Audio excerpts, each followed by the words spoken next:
Captain Kirk hating Klingons really started in the Star Trek movies, not the original series. When you think of Captain James T. Kirk's relationship with the Klingons, one word immediately comes to mind: hatred. For decades, pop culture has painted Kirk as the swaggering Starfleet officer who can't stand Klingons, spitting out the word like a curse. But here's the twist: this deep-rooted animosity didn't actually begin in Star Trek, the original series. Despite popular belief, Kirk's true disdain for Klingons only began to take shape in the Star Trek films, where loss, politics, and personal trauma turned an adversarial rivalry into something darker and far more human. The original series, a Cold War rivalry, not personal hatred. In the original series 1966 to 1969, the Klingons were primarily metaphors for Cold War-era adversaries, the Soviet Union of the Stars. They represented everything Starfleet wasn't: authoritarian, militaristic, and power-obsessed. But crucially, Kirk's interactions with them were professional, not personal. Episodes like Errand of Mercy and Day of the Dove show Kirk as a man who despised Klingon behavior, their aggression, duplicity, and lust for battle, but not Klingons themselves. He understood they were following their own code of honor, even if it clashed with Federation ideals. In Day of the Dove, for instance, Kirk eventually allies with Klingon Captain Kang to defeat a malevolent entity feeding on their hatred. By the end, Kirk doesn't want to destroy his foe.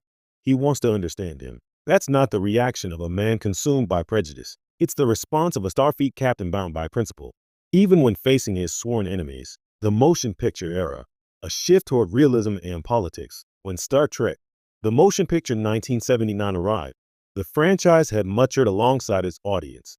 Gone were the simple good versus evil conflicts. The galaxy had become grayer, messier, and more politically charged. The Klingons' brief appearance in the film painted them as proud warriors facing an unknown cosmic threat, not villains to be hated. Kirk, for his part, didn't interact with them at all. But behind the scenes, the seeds of change were already being sown. The films would soon take the personal and political tensions between the Federation and Klingon Empire and push them to an emotional breaking point. By making it personal for Kirk, the wrath of Khan and the genesis of grief, it wasn't until Star Trek III, The Search for Spock 1984, that Kirk's animosity toward Klingons truly found its emotional core. The death of his son, David Marcus, at the hands of a Klingon officer named Grudge, marked a turning point, not just in Kirk's life, but in his entire worldview. Before this, the Klingons were rivals. After it, they became the embodiment of his grief. When Kirk shouts, "You Klingon bastard, you killed my son," the line cuts through decades of diplomacy and duty. For the first time, his hatred isn't abstract. It's deeply personal. That pain carried over into Star Trek IV, The Voyage Home, and Star Trek V, The Final Frontier, simmering beneath the surface of Kirk's every interaction with the Klingons. Even when he wasn't directly confronting them, his distrust remained palpable, an emotional scar that time couldn't heal. The Undiscovered Country. Prejudice comes full circle. By the time Star Trek VI, The Undiscovered Country 1991 arrived, Kirk's hatred had hardened into prejudice. The film begins with the Klingon moon praxis exploding, an ecological disaster forcing the Empire to seek peace with the Federation. To most of Starfleet, it's an opportunity. To Kirk, it's a betrayal of justice. "They're animals," Kirk says bitterly. "Let them die." It's one of the harshest, most revealing lines in Star Trek history, spoken by a man whose grief has curdled into something he can barely control. It's not just about his son anymore.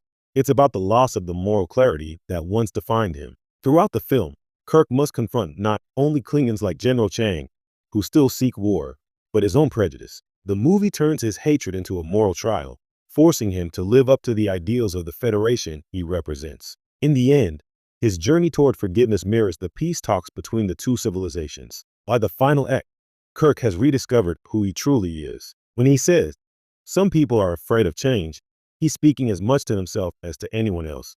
His evolution from vengeful father to peacemaker completes one of Star Trek's most powerful character arcs. Why the movies made it matter. Kirk's transition from rivalry to hatred, and ultimately to redemption, worked because the films treated him as a flawed, evolving human being. The television series had portrayed him as a near mythic figure of heroism and command. But the movies gave him something far richer: vulnerability. By grounding his prejudice in grief and trauma, the films turned a space opera rivalry into a commentary on humanity itself.